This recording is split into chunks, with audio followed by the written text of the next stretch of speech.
Diante dos desafios do caminho, volto a Ti, Pai. Quando as forças, o ânimo me abandonam, quando não vejo saída e me desespero, volto a Ti, Pai. Maior que minhas aflições é minha fé. O amor que me conforta e me dá esperança em dias melhores vem de Deus, Pai Criador. E Jesus Cristo, meu modelo, meu guia, minha bússola no agitado mar da vida. Então digo muito obrigado, Pai, pelo pão, pelo teto, pelo trabalho, pela família, pela vida. Graças, Senhor. Em nome de Deus, Cristo e caridade, dos bondosos amigos do plano espiritual e a equipe do Dr. Prado, iniciamos os trabalhos desta tarde. Que assim seja.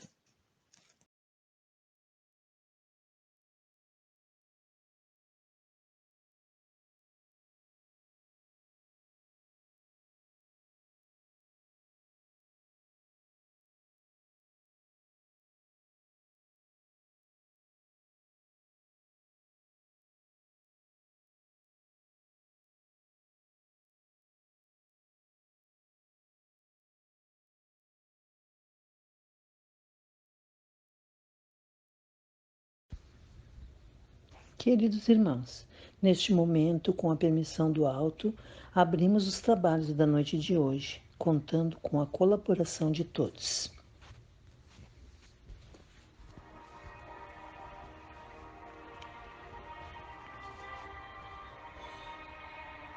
Oração de gratidão. Obrigado, meu Pai, pelo dom da vida. Obrigado por todas as vidas que já tive na carne. Obrigado pelos meus pais e parentes que me antecederam. Obrigado por minha família, amigos e irmãos a caminho, porque bem sei que estás em mim e em todos eles. Obrigado pelo seu amor infinito, quanto me tira do comodismo, trazendo-me dificuldades que na verdade são oportunidades para o meu crescimento intelectual e moral. Obrigado pelas pessoas difíceis que me ensinam a ser mais paciente, tolerante, humilde e benevolente. Obrigado pelas pessoas que me amam, tolerando-me, aceitando-me e não me julgando. Obrigado por mais um dia de sol, de chuva, de raios e de ventos, que trazem o equilíbrio da natureza, purificando a atmosfera, queimando os miasmas produzidos pelos homens e também por mim mesmo. Jesus, Mestre Maior, obrigado pelo seu Evangelho de luz, que nos tira das trevas da ignorância e nos traz para a luz da felicidade eterna. Bons Espíritos, obrigado pela compreensão, paciência e tolerância, e que eu possa também proceder desta forma com meus irmãos que estão a caminho comigo. Obrigado a todos que, de alguma forma, me ajudam a ser cada dia uma pessoa melhor, amando e perdoando, assistindo e não julgando, porque somos todos filhos de um mesmo Pai que nos ama igualmente a todos indistintamente. Obrigado, Pai, Senhor da vida.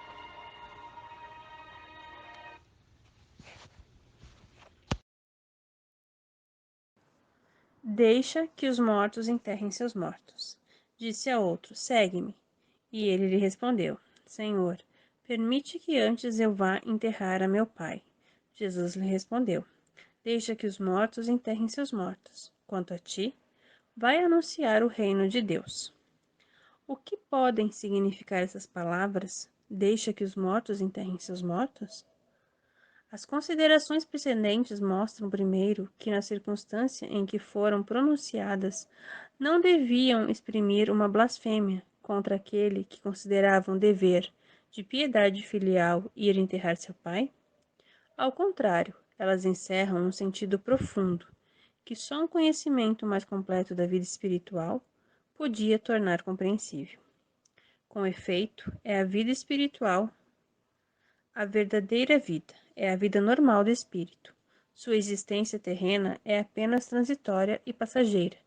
É um tipo de morte se comparada ao esplendor e à atividade da vida espiritual.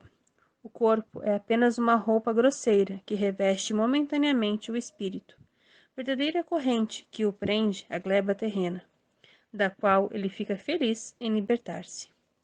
O respeito que se tem pelos mortos não se prende à matéria, mas ao espírito ausente, através da lembrança.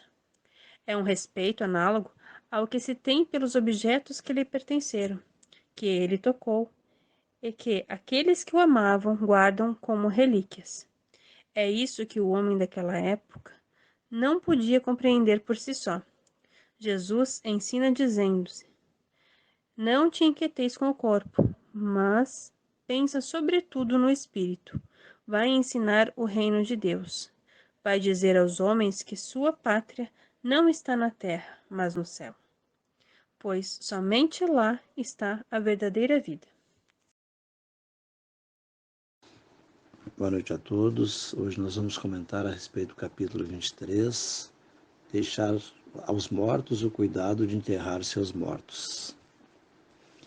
Jesus transmitia sempre os ensinamentos a todas as pessoas as quais ficavam ao seu redor, e a respeito disso ele transmitiu, ele falou, ele ensinou o que realmente nós deveríamos valorizar, não somente o corpo, mas principalmente, né, o nosso espírito, a nossa alma, porque o que dá vida ao corpo físico é o espírito. No momento que o espírito deixa o corpo, aquela vestimenta no qual ele está inserido, né, no período terrestre, né, é só uma vestimenta, é só um período bastante curto em relação à eternidade. Por isso que Jesus fala, né, deixai os mortos enterrar os seus mortos, ou seja, deixar aquelas pessoas que ainda têm a preocupação, principalmente com as coisas materiais, que valorizam muito mais o corpo físico do que o próprio espírito, que dá vida para esse corpo, né? Para que essas pessoas se preocupem, então, em fazer esse tipo de homenagem, né, que se convencionou fazer, né, para os corpos daquelas pessoas que já houve o desenlace do corpo físico e do espírito. Porque a vida espiritual continua, e aquele espírito que estava nesse corpo deve dar continuidade, né, em outro estágio, em outro local talvez, né? Ainda tem aqueles espíritos que são muito apegados ainda, né, à coisa material, ao corpo físico, talvez até permaneçam até algum tempo, né, juntamente com esse corpo, não querendo se afastar. Porque todos nós temos, né, as nossas fases de aprendizado, de conhecimento, né? Aquele ser que ainda não tem o devido conhecimento, talvez até se permita ficar junto a esse corpo físico, né, querendo que volte novamente, que haja conexão. E aquele que já está mais avançado no entendimento, na compreensão, já consegue se afastar e seguir, né, o seu caminho, buscando novos horizontes e sendo conduzido para aquele local ao qual, né, se afeiçoa mais, a quais as energias se correlacionam, né? Nós seremos atraídos pelos nossos sentimentos, pela nossa postura, pela nossa maneira de viver, de ser e de agir, é que vamos para um determinado lugar apropriado com essa postura de vida, né? Então é isso que Jesus, né, trouxe para nós de ensinamento, que hoje o nosso evangelho já nos esclarece, né? Por que não devemos nos preocupar tanto, né, com o corpo físico, que já não haja mais um enlace com o espírito? Por quê? Porque é só uma vestimenta. E dali nós vamos, aí como espírito, temos que seguir em frente, buscando cada vez mais a evolução, o progresso, já que sabemos, né, que na vida espiritual temos toda a possibilidade de continuar aprendendo, estudando, nos desenvolvendo, né, fazendo o bem também, aprendendo como fazer da melhor maneira possível, como agir, né, sem ter o entrave, né, do corpo físico, que nos limita muito. O pensar, o agir, o sentir, muitas vezes, né? Ele não nos dá toda uma liberdade. Então, quando a gente deixa esse corpo, temos toda a possibilidade de nos sentir libertos e seguir em frente, buscando cada vez mais progredir, evoluir.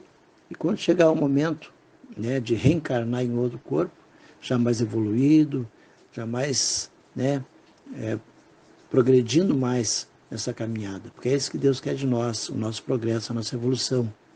E a vida aqui na Terra é exatamente para isso, é para o nosso aprimoramento, para que possamos vir, praticar o bem, né, e resgatando os nossos males cometidos no passado em algum momento, ter essa consciência, confiar em Deus, confiar em Jesus e seguir em frente, né? Buscando conhecimento e fazendo a caridade, praticando o bem. Tá bom, meus irmãos? Deus abençoe a todos e que assim seja.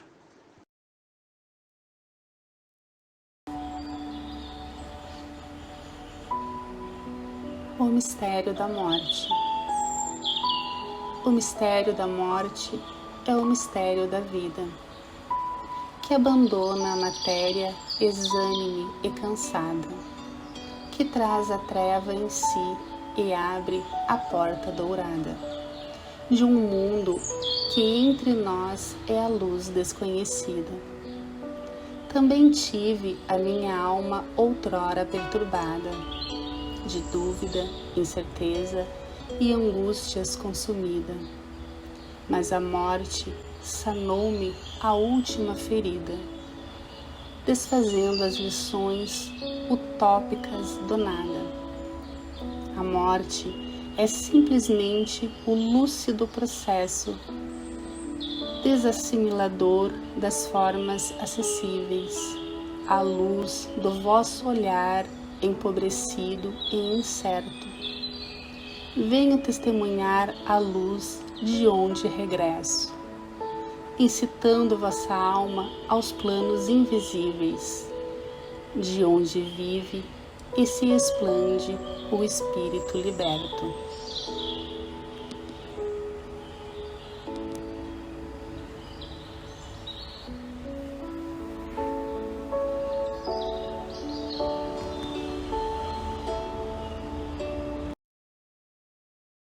Vida e morte.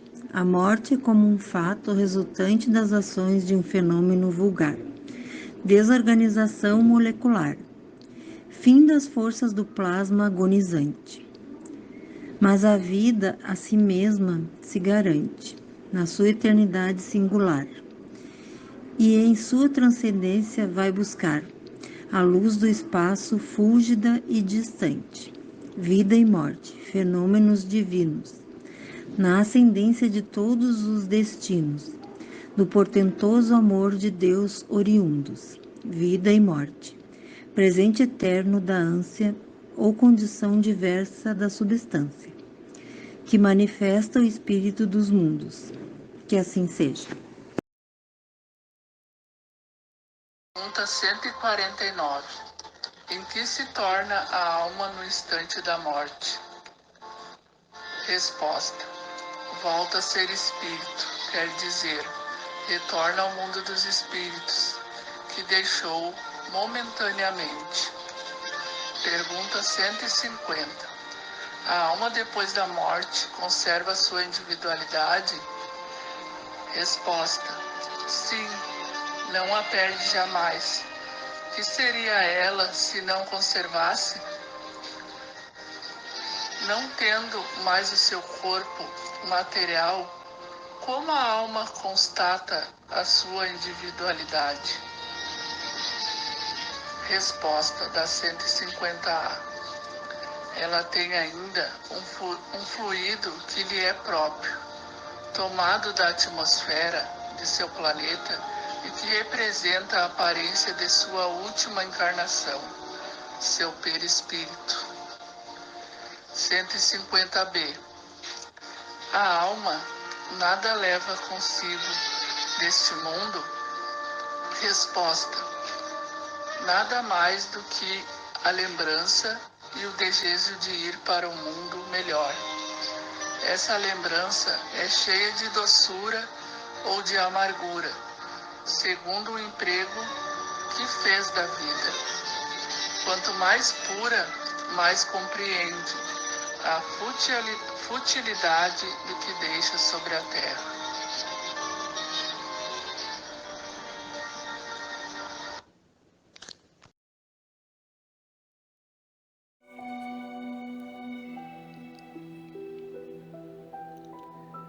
Boa noite, amigos. A morte ainda é um enigma para a maioria das pessoas. Causa angústia e medo. Como podemos encarar a morte com serenidade, preparando-nos para enfrentá-la? Isso é muito importante, fundamental mesmo, já que se trata da única certeza da existência humana. Todos morreremos um dia. O primeiro passo nesse sentido é o de tirar da morte o aspecto fúnebre, mórbido, temível, sobrenatural. É o que nos fala Richard Simonetti, no livro Quem tem medo da morte. Tem pessoas que simplesmente se negam a falar sobre esse assunto. Mas vamos lá. O Espiritismo nos oferece recursos para encarar a morte com fortaleza de ânimo, inspirados numa fé inabalável de quem conhece o que espera e sabe. E o que faz o homem temer a morte? O desconhecimento da vida, porque a vida pertence ao Espírito. O Espírito é criação de Deus e é eterno. A vida é eterna. A do corpo físico é que é passageira. Deus não criou nada descartável.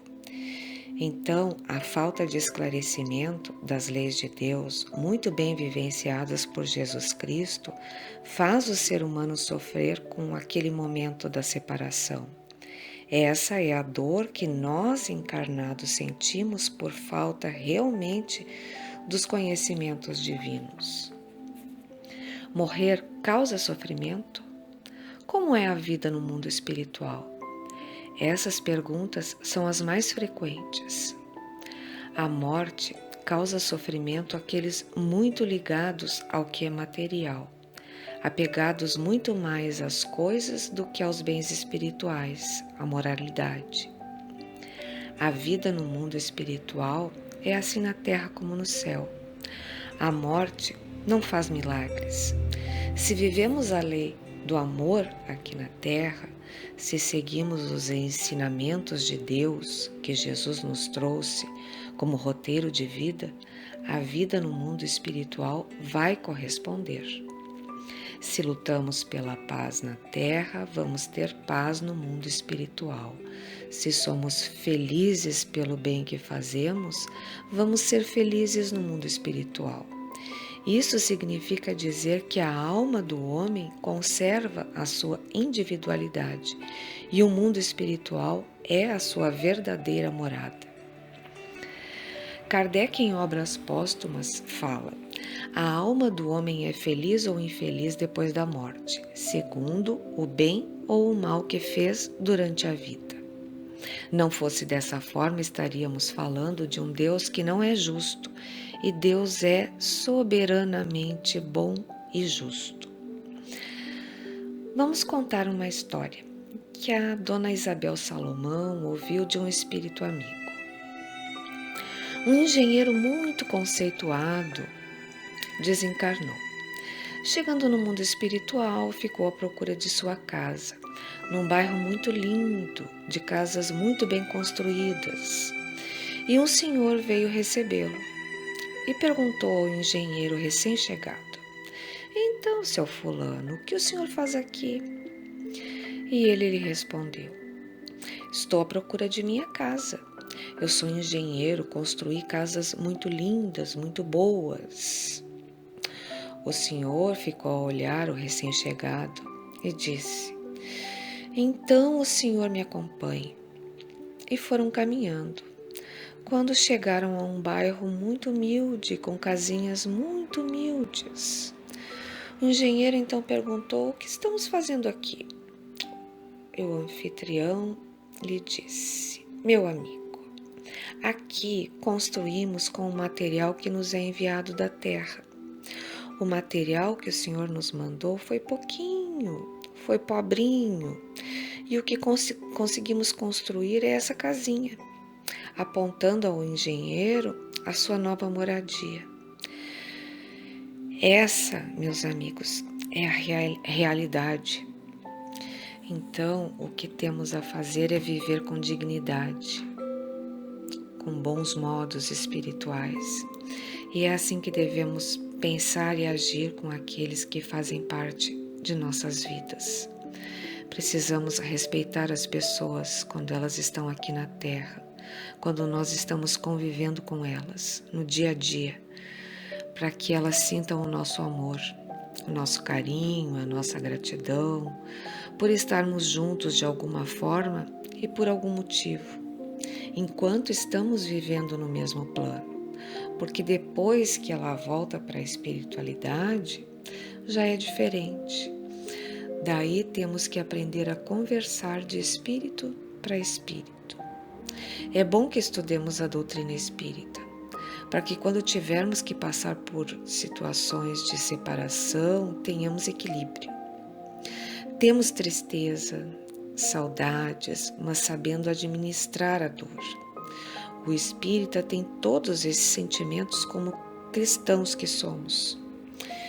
Então que nos amemos e nos respeitemos como irmãos que somos, amando a Deus sobre todas as coisas e respeitando nossa família, nossos pais, nossos amigos, nossos companheiros de caminhada terrena, entendendo suas limitações, porque também temos as nossas limitações, perdoando para sermos perdoados, para que não venhamos a nos arrepender depois. Daí, a dor da separação vai ser menor e a saudade vai ser pacífica e suave.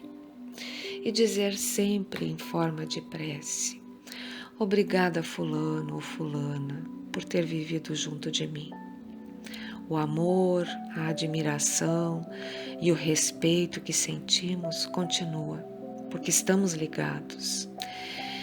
E esse movimento em forma de prece é como mandar um WhatsApp àqueles que amamos e já partiram. Pensemos sobre isso e que Deus nos abençoe.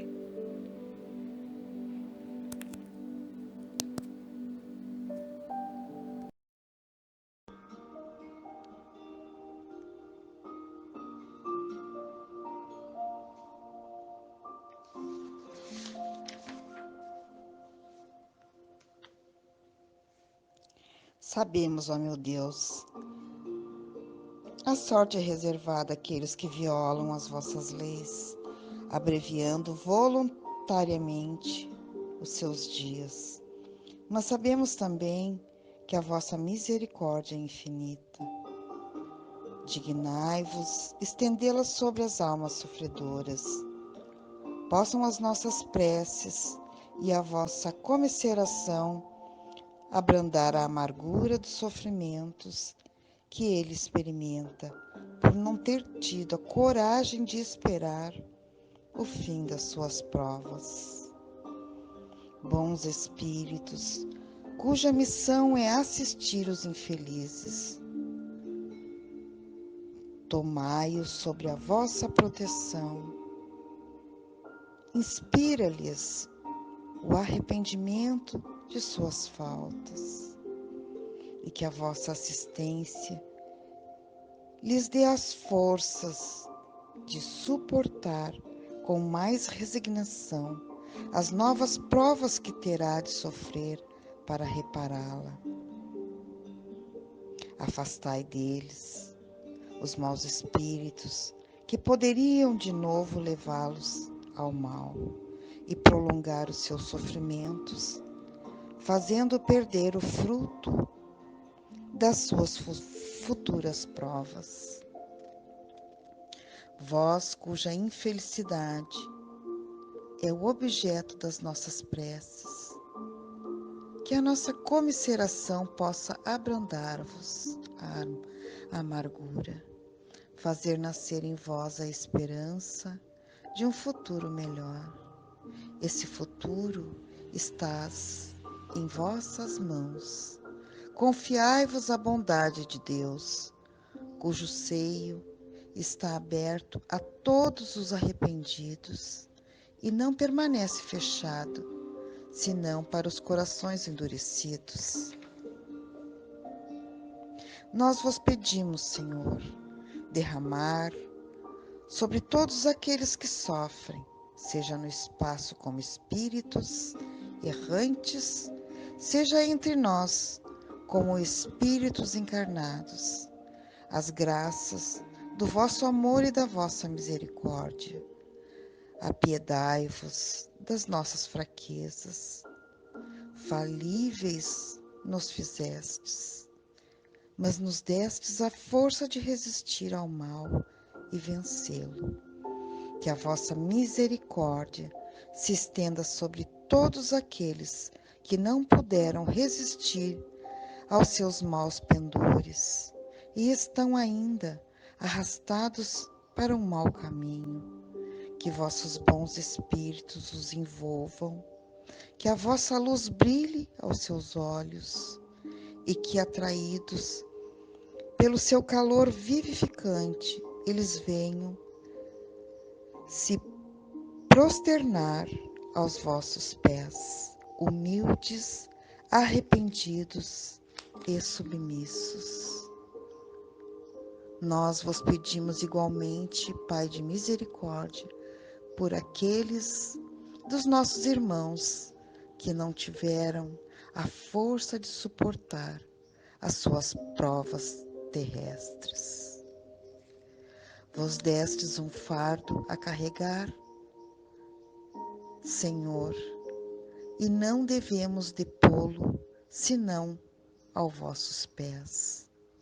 Mas a nossa fraqueza é grande e a coragem nos falta.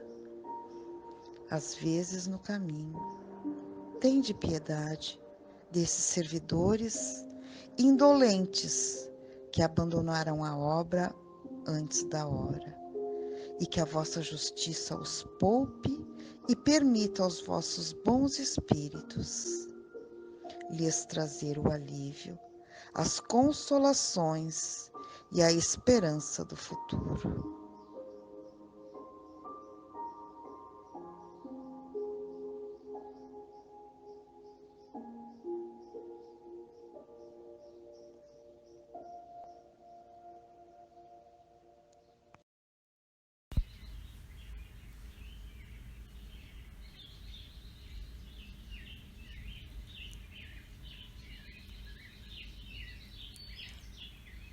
Olá, passeando? Sim, visitarei meu filho. Como? Ele não morreu? Vou ao cemitério. Esse diálogo surrealista ocorre com frequência. As pessoas dispõem-se a visitar os mortos no cemitério. Levam flores e cuidam com muito carinho do túmulo, a última morada. Não convertamos, portanto, as necrópolis em salas de visita do além. Há locais mais aprazíveis para esse contato, principalmente para o morto. Se ele desencarnou recentemente e ainda não está perfeitamente adaptado às novas realidades, sentir-se-á pouco à vontade na contemplação de seus despojos carnais. Se pretendemos cultivar a memória de familiares queridos, transferidos para o além, elejamos o local ideal, nossa casa. Usemos muitas flores para enfeitar a vida no aconchego do lar, nunca para exaltar a morte na frieza do cemitério. Eles preferirão, invariavelmente, receber nossa mensagem de carinho pelo correio da saudade, sem selagem fúnebre. É bom sentir saudade. Significa que há amor em nossos corações. O sentimento supremo que empresta significado e objetivo à existência. Quando amamos de verdade, com aquele afeto puro e despojado, que tem nas mães o exemplo maior, sentimos-nos fortes e resolutos, dispostos a enfrentar o mundo. E talvez Deus tenha inventado a ilusão da morte para que superemos a tendência milenar de aprisionar o amor em círculos fechados de egoísmo familiar, ensinando-nos a cultivá-lo em plenitude, no esforço da fraternidade, do trabalho em favor do semelhante, que nos conduz às realizações mais nobres. Não permitamos assim que a saudade se converta em motivo de angústia e opressão. Usemos os filtros da confiança e da fé, dulcificando-a com a compreensão de que as ligações afetivas não se encerram na sepultura. O amor, essência da vida, estende-se indestrutível às moradas do infinito. Ponte sublime que sustenta, indelével, a comunhão entre a terra e o céu. Há, pois, 2 motivos para não cultivarmos a tristeza. Sentimos saudade, não estamos mortos. Nossos amados não estão mortos, sentem saudade. E se formos capazes de orar, contritos e serenos, nestes momentos de evocação, orvalhando as flores da saudade, com a bênção da esperança, sentiremos a presença deles entre nós, envolvendo suavemente nossos corações com cariciosos perfumes de alegria e paz.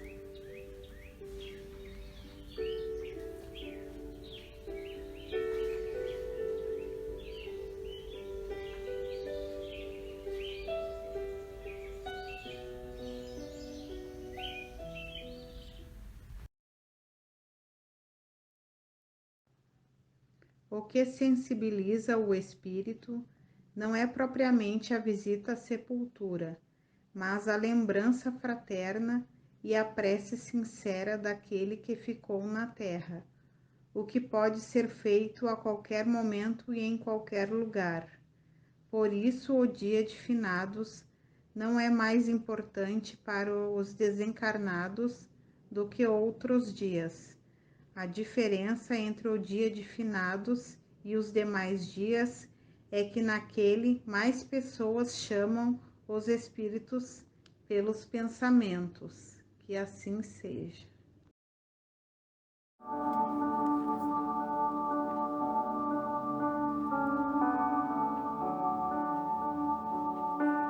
E é nisto que se resume o sofrimento. Cai a flor e deixa o perfume no vento. Cecília Meirelles.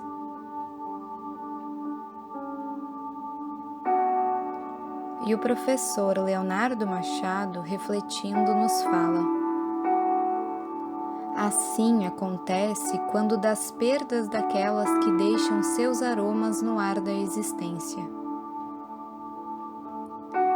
A desencarnação leva a mãe devotada. Segue um filho amado para um longo percurso militar em pleno deserto. Um amigo inesquecível que desapareceu, sem que se tenha mais notícias. Um professor marcante que ficou na história da vida escolar. Uma doença neurológica paralisa na cama um afeto incomparável. Um amor indescritível colhido no Alzheimer súbito, mantendo-se em silêncio ruidoso. O falecimento repentino do vívido avô entusiasta. Se foram, são flores, permanecem os perfumes. Então, amigos, a verdadeira essência do ser que partiu permanecerá viva em nosso coração e lembrança, exalando o perfume através das flores.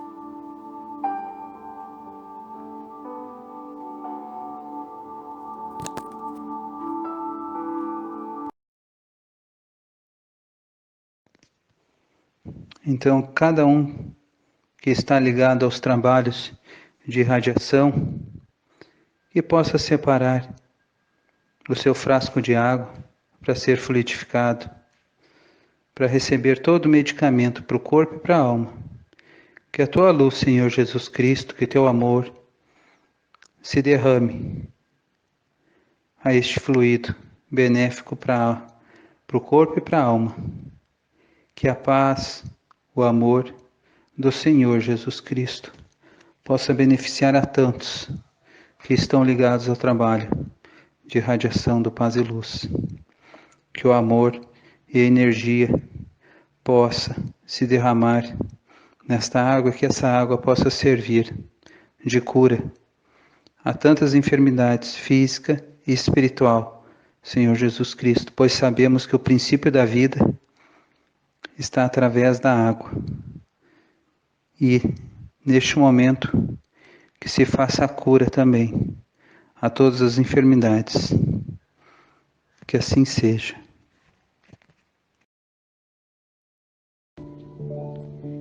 O sucessor. Alguém perguntou: Chico Xavier, já tem um sucessor? E Chico, bem-humorado: não. Seria como perguntar ao capim se ele tem sucessor. Capim é assim mesmo. Morre um, nasce outro. Esse é o meu caso. Considero-me abaixo do capim, pois este pelo menos serve ao boi. Enquanto eu ainda nem fui para o silo, onde então vou servir mais? A observação de Chico é típica da humildade que marcava suas observações. Sempre buscava os últimos lugares, segundo a metáfora evangélica, no que dependia de sua iniciativa. E era sempre guindado aos primeiros, em posições de destaque, no que contava com uma unanimidade que reconhecia sua grandeza espiritual e sua inestimável contribuição em favor da doutrina espírita. Não obstante, o médium reporta-se a uma realidade, quando responde uma indagação sobre o possível sucessor. Cada ser humano é uma personalidade ímpar, nas suas características, na sua maneira de ser, no seu trabalho. As grandes missões encerram-se com o retorno do missionário à espiritualidade. Isso ocorre em todos os setores da atividade humana. Beethoven na música, Francisco de Assis na religião, Tolstói na literatura, Sócrates na filosofia, Hipócrates na medicina, Chaplin no cinema. Todos tiveram herdeiros e continuadores, nunca sucessores. Esses dois enfoques merecem nossa apreciação. quando analisamos a obra missionária de Chico Xavier, melhor a doutrina espírita, bem como as realidades além do túmulo. Kardec desvenda o mundo espiritual, Culco o traz para o nosso cotidiano. Proclama Kardec em obras póstumas: é preciso que a vida futura não deixe no espírito nem dúvida, nem incerteza, que seja tão positiva quanto a vida presente, que é a sua continuação, do mesmo modo que o amanhã é a continuação do dia anterior. É necessário seja vista, compreendida e, por assim dizer, tocada com o dedo. Faz-se mister, enfim, que seja evidente a solidariedade entre o passado, o presente e o futuro, através das diversas existências. E é exatamente o que Chico nos proporciona: tocar o mundo espiritual com a ponta dos dedos. Somente as mentes impermeáveis, intoxicadas pela falsa cultura ou dominadas pelo fanatismo preconceituoso, não sentem a realidade espiritual admiravelmente desdobrada por André Luiz, em sua obra magistral, que será objeto de estudos nas academias do futuro. Continuadores. É mais complicado.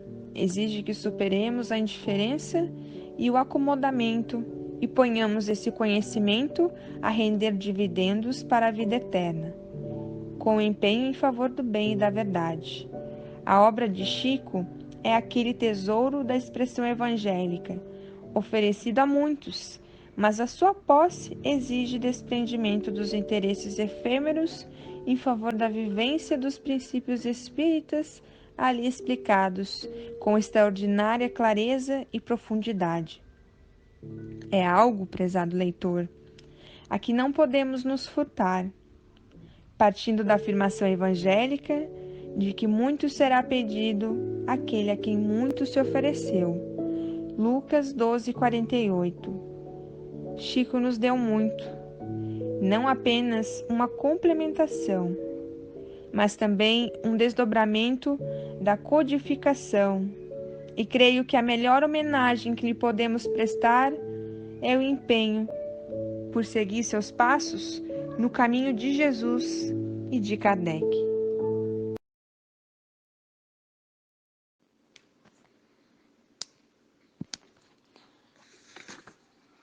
Então vamos agradecendo por mais esse trabalho de hoje,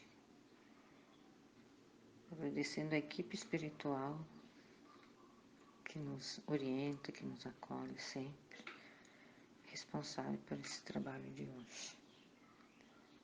Senhor, fazei de mim um instrumento de vossa paz. Onde houver ódio, que eu leve o amor. Onde houver ofensa, que eu leve o perdão. Onde houver discórdia, que eu leve a união. Onde houver dúvida, que eu leve a fé. Onde houver erro, que eu leve a verdade. Onde houver desespero, que eu leve a esperança. Onde houver tristeza, que eu leve a alegria. Onde houver trevas, que eu leve a luz. Ó Mestre, fazei que eu procure mais consolar de que ser consolado, compreender que ser compreendido, amar que ser amado, pois é dando que se recebe, perdoando que se é perdoado, e é morrendo que se vive para a vida eterna. Muito obrigado, Senhor.